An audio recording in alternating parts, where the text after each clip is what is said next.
नमस्कार। मेरा नाम भाऊ तोरसेकर। आप देख रहे हैं प्रतिवाद। दोस्तों, ये भाऊ तोरसेकर यानी मेरा हिंदी यूट्यूब चैनल है।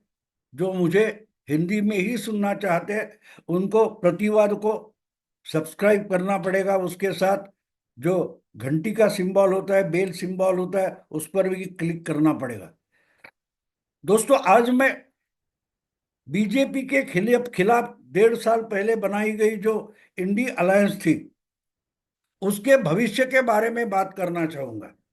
क्योंकि पिछले लोकसभा चुनाव में मोदी को हराने के लिए 2023 से यानी 1.5 साल पहले से एक प्रयास शुरू हो गया, जिसका जिसकी अगुवाई बिहार के मुख्यमंत्री नीतीश कुमार ने की थी। लेकिन चुनाव आते आते खुद नीतीश कुमार ही ऐसी जो फ्रंट गठबंधन बन रही थी उससे बाहर निकल गए।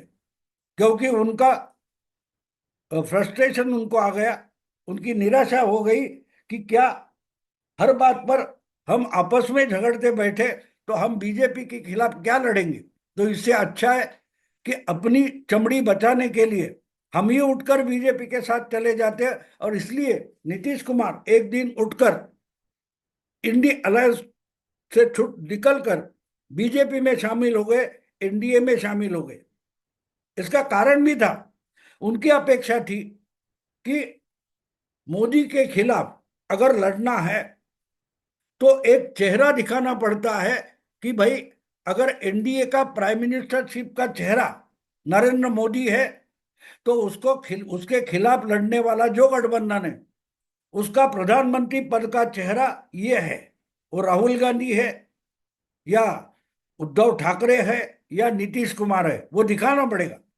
और इसलिए नीतीश कुमार की ऐसी अपेक्षा थी, होप था, आशा थी कि अगर ऐसा गठबंधन मैं बनाता हूं, उसमें अगुवाई करता हूं, तो मेरा ही नाम वो गठबंधन प्रधानमंत्री पद के लिए आगे करेगा। और ऐसे गठबंधन बनते हैं तो उसकी लीडरशिप से ही अगला उम्मीदवार चुनने की प्रक्रिया शुरू हो जाती है। इसीलिए लालू प्रसाद यादव और नीतीश कुमार इन्होंने इंडी अलायंस बनाने का प्रयास 1.5 साल पहले शुरू किया था। मेरा ख्याल है जून 2023 वगैरह। उन्होंने पटना में बिगर बीजेपी और एंटी बीजेपी पार्टियों जो है पार्टियां है या क्या बोलते क्षेत्रीय दल है, उनका एक सम्मेलन बुलाया जिसको पटना सम्मेलन बोला जाता है। और वहां बैठकर सब लोगों ने तय किया कि हाँ, 1 साल 1.25 साल बाद जो लोकसभा का चुनाव आने वाला है, 1 साल भर में, उसमें हम लोग एकजुट होकर मोदी को हराने की कोशिश करेंगे। और इसलिए एकजुट होंगे, मत का वोटों का जो बंटवारा होता है वो रोकेंगे और बीजेपी के खिलाफ एक से एक उम्मीदवार खड़ा करेंगे। अगर बीजेपी या एनडीए का जो उम्मीदवार है उसके खिलाफ हमारे गठबंधन का एक ही उम्मीदवार खड़े रहेगा और ना वोट काटे जाएंगे, ना वोटों का बंटवारा होगा, तो हम बीजेपी को हरा सकते हैं। और एक तरीके से वो हो भी गया। जो बीजेपी 2014 में सिर्फ 31% वोट लेकर भी 282 सीटों पर जीत गई थी, जो बीजेपी 2019 में 38% वोट से 303 सीटों पर जीत गई थी, वही बीजेपी पिछले लोकसभा चुनाव में इंडिया अलायंस के एकजुट होने के कारण सीट का बंटवारा अच्छा इंडिया अलायंस में हो गया। इसके कारण और जो नैरेटिव इंडिया अलायंस ने बनाया उसके कारण बीजेपी को 60 सीटें गंवानी पड़ी। 303 से 240 तक बीजेपी नीचे आ गई। तो जो आइडिया नीतीश कुमार ने निकाली थी वो गलत नहीं थी। लेकिन जब इतने सारे दल इकट्ठा हो जाते तो उसमें 2 या 3 तो कम से कम ऐसे प्रत्याशी होते हैं, इच्छुक होते हैं कि उनको उम्मीद होती है कि वो भी प्रधानमंत्री पद का उम्मीदवार बनेंगे। और वही तो उम्मीद नीतीश कुमार की थी। और नीतीश कुमार के साथ उस वक्त लालू यादव और उनके बेटे तेजस्वी यादव थे, क्योंकि लालू यादव अब चाहते कि उनका बेटा बिहार का मुख्यमंत्री बने, तेजस्वी यादव। और तेजस्वी यादव के लिए मुख्यमंत्री पद की जो कुर्सी है वो नीतीश कुमार खाली करे। लेकिन नीतीश कुमार अभी भी खुद को बुढ़ा नहीं मानते, अभी भी राजनीति में उनकी उम्र अच्छी है ऐसा मानते हैं। इसके लिए अगर बिहार का मुख्यमंत्री पद छोड़ना है 20 सालों के बाद, तो कम से कम उससे भी ऊंचा पद यानी प्रधानमंत्री पद मुझको मिले, ये नीतीश कुमार की अपेक्षा है। असल में 10 साल पहले 2014 में जब पहली बार नरेंद्र मोदी राष्ट्रीय चुनाव में उतर गए, तब से लेकर आज तक नीतीश कुमार इसी प्रयास में है।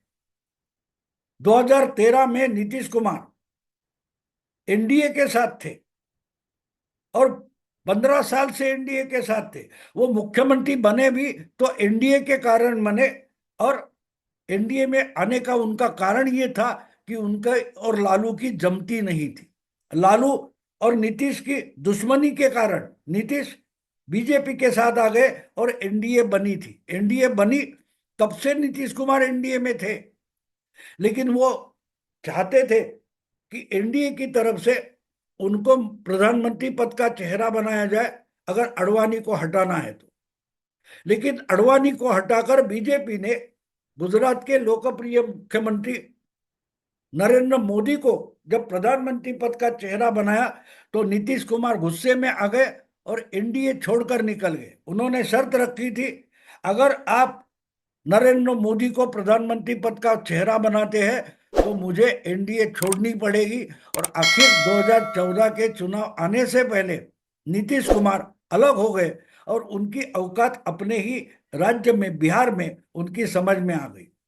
क्योंकि 40 लोकसभा की सीटें बिहार की है, उसमें आधी से ज्यादा सीटें 22 सीटें बीजेपी अकेले जीत गई और लालू की पार्टी कुछ 8 3 सीटें जीत गई। लेकिन नीतीश जो खुद को बिहार के सबसे लोकप्रिय नेता मानते थे, उनको सिर्फ 4 सीटें मिली थी और उनका मोहभंग हो गया। फिर 3 साल के बाद 2017 में राष्ट्रपति चुनाव के बाद नीतीश कुमार लालू का साथ छोड़कर वापस एनडीए में आ गए। लेकिन अभी अभी की बात है, 2022 में वापस नीतीश कुमार लालू के साथ चले गए। जब महाराष्ट्र में खेला हो गया और शिवसेना पार्टी टूट गई, उद्धव ठाकरे का मुख्यमंत्री पद चला गया, तो नीतीश कुमार ने बीजेपी का साथ छोड़कर फिर लालू से जुगाड़ बना दिया और मुख्यमंत्री बने रहे। तो कहने की बात यह है कि इंडिया अलायंस जिस ढंग से बनी, वो तो नीतीश कुमार को प्रधानमंत्री पद का चेहरा बनना था इसलिए बनी थी। लेकिन उसमें अगर कांग्रेस है तो कांग्रेस दूसरी किसी भी पार्टी को खुद से बड़ा होने देती नहीं है। और इसलिए नीतीश कुमार इस गलतफहमी में थी कि कांग्रेस उनको प्राइम मिनिस्टर पद का चेहरा बनाएंगी, लेकिन बंगलोर और मुंबई होते होते नीतीश कुमार का भ्रमनिरास हो गया, फ्रस्ट्रेशन आ गई और वो उठकर एनडीए में चले गए थे। फिर भी इंडी चलती रही, इंडी अलायंस चलती रही, उन्होंने चुनाव लड़ा और अच्छी सीटें पाई भी। अब ये बात है कि उत्तर प्रदेश में 37 सीटें अखिलेश जीत गए, बंगाल में इंडी में ना रहते हुए बीजेपी को हराकर ममता दीदी ने 32 सीटें लाई। प्रॉब्लम अब ऐसा है कि कांग्रेस की हालत थोड़ी सुधर गई। जो कांग्रेस 14 में 44 और 19 में 52 सीटें ला सकी थी, वो इंडी के कारण 99 सीटों पर जीत गई।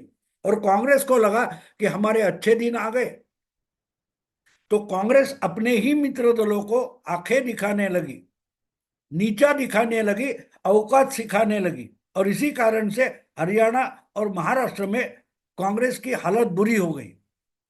और आहिस्ते आहिस्ते कांग्रेस के साथ जाने का मतलब उनके ही मित्र दलों की समझ में आने लगा कि अगर कांग्रेस की ताकत बढ़ती है तो हमारे राज्य में हमारी ताकत घटती है। कांग्रेस रिवाइव करती है, कांग्रेस को संजीवनी मिलती है, तो हमारी ताकत घटेगी। इसलिए एक एक करके 6 महीने में बाकी सारे मित्र दल कांग्रेस के हैं, इंडी अलायंस के हैं, उनकी अकल ठिकाने आ गई। महाराष्ट्र हो या हरियाणा हो, विधानसभा चुनाव में कांग्रेस से मित्र दलों का झगड़ा शुरू हो गया। और अब ये हालत है कि दिल्ली के विधानसभा चुनाव में केजरीवाल ने धमकाया था कि अगर कांग्रेस दिल्ली में हमारे खिलाफ लड़ना चाहती है तो कांग्रेस को इंडी अलायंस से हटाना पड़ेगा। बात क्या है मित्रों, दोस्तों समझ लो। केजरीवाल ने एक बात बोल दी और आहिस्ते आहिस्ते बाकी जो मित्र दल है, बंगाल की टीएमसी है, बिहार की आरजेडी है, महाराष्ट्र की उबाठा शिवसेना है, अलग अलग पार्टियां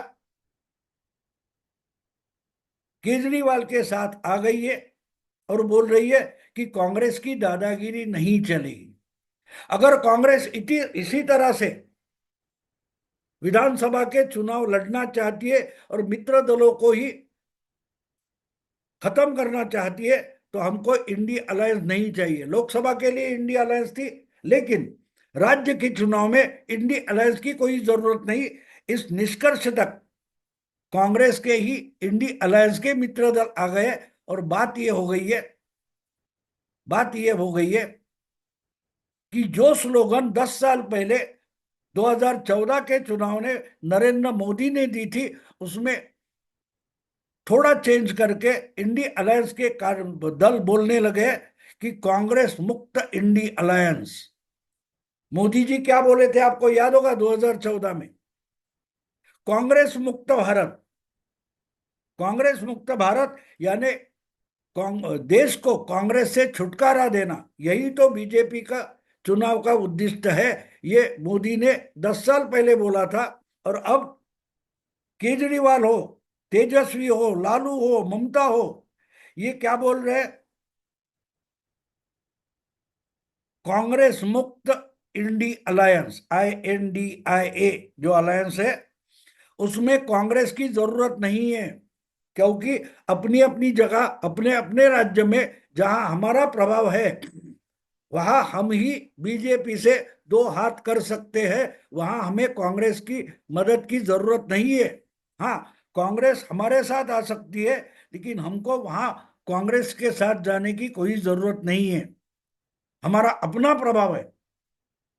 और बिल्कुल वही बात होते हुए दिखाई दे रही है, क्योंकि एक एक करके केजरीवाल ने जो झगड़ा मोल लिया है कांग्रेस के साथ दिल्ली की विधानसभा चुनाव में, उनके साथ ममता दीदी आकर खड़ी हो गई, लालू प्रसाद यादव आकर खड़े हो गए, उद्धव ठाकरे भी आकर खड़े हो गए। तो बात साफ है, इंडी अलायंस को कांग्रेस से छुटकारा मिल रहा है और वो जरूरी भी है। पिछले 6 महीने में जिस ढंग से इंडी अलायंस का नेता बनकर राहुल गांधी लोकसभा में विरोधी नेता बने हैं, नेता विपक्ष बने हैं, उन्होंने जो जो बचकानी हरकतें की है उससे अपोजिशन का नुकसान ही हुआ है। अपोजिशन का नुकसान हुआ, क्योंकि राहुल गांधी गंभीरता से राजनीति करते ही नहीं। वो कोई बचकानी हरकतें करते हैं, मजाक जैसी बात करते हैं। कभी संसद की जो प्रांगण है वहां गुलाब का फूल लेके जाते हैं, कभी अपने साथियों को मुखौटे लगाकर पत्रकार बन के उनका इंटरव्यू करते हैं। लोकसभा का नेता विपक्ष ये अधिकार बिल्कुल गंभीर बात है। उसका जो गांभीर्य है वो अगर राहुल गांधी नहीं समझ रहे तो उनके साथ रहते रहते पूरा विपक्ष यानी इंडी अलायंस को शर्मिंदगी महसूस करनी पड़ रही है। अब देखिए, कुछ दिन पहले पूर्व प्रधानमंत्री मनमोहन सिंह का देहांत हो गया, तो उसमें रोते रोते घूमने वाले राहुल गांधी नए साल की पिकनिक मनाने दूसरे ही दिन निकल गए। यहां दुखौटा चल रहा है। मनमोहन सिंह के मौत का दुखौटा चल रहा है, राहुल गांधी गायब है, राजनीति से गायब है। कई बोलते हैं कि वियतनाम में कहीं आराम करने चले गए, तो इसको गंभीरता नहीं बोलते। आपको याद होगा, नरेंद्र मोदी प्रधानमंत्री थे और उनकी उस वक्त भी, और उनकी माता का देहांत हो गया, तो उसके अंत्येष्टि के लिए मोदी जी अहमदाबाद चले गए थे। लेकिन सुबह वो सब खत्म होने के बाद दोपहर को वो सरकार की काम में जुट गए थे। राहुल गांधी ऐसे संकट काल में या जिम्मेदारी भूलकर अगर पिकनिक मनाने चाहते हैं और आराम करने निकल जाते हैं, तो ये आगे चलकर अपोजिशन का नेतृत्व क्या करेंगे? लोगों के, वोटर के मन में ये बातें आती है, मीडिया कितना भी दबा ले,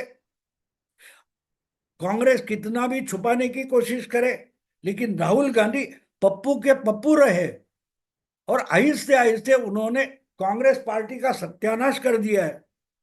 अब जाके अगर वो अपोजिशन के नेता बनते हैं, तो अपोजिशन की जो पार्टियां अपनी अपनी तरीके से अपने अपने राज्यों में पैर जमा कर खड़ी है, उनको भी राहुल गांधी के नेतृत्व का नुकसान अपनी राज्यों में भुगतना पड़ेगा। महाराष्ट्र में हमने देखा, शरद पवार हो या उद्धव ठाकरे हो, उनकी पार्टी का राहुल गांधी की कांग्रेस के कारण नुकसान हो गया। ये तो ठीक है कि कांग्रेस का भी नुकसान हो गया, और शरद पवार की पार्टी या उद्धव ठाकरे की पार्टी इतनी बड़ी नहीं है।